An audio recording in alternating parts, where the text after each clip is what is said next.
Iginiit ni DILG Secretary Mar Rojas na inimbitan niya si Senadora Grace Poe na maging running mate niya sa election 2016. Taliwas sa naunang sinabi ng Senadora.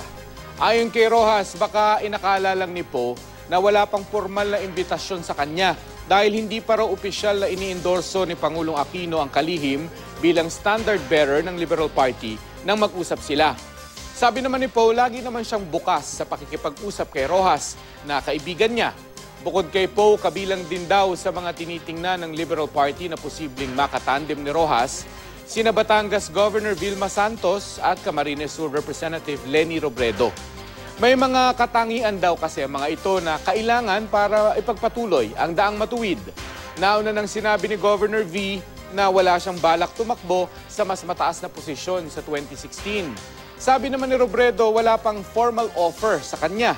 Pero sa tingin niya, masyado pang maaga para maging vice-presidente siya. Lahat naman sila ay may kanya-kanyang mga karanasan, kakayahan at ipinakitang malasakit sa ating mga kababayan, sa ating bansa. No? Ang pinakamahalagang katangian dito ay yung talagang nakatutok at to the bones ba? To the bones na naniniwala dito sa daang matuwid.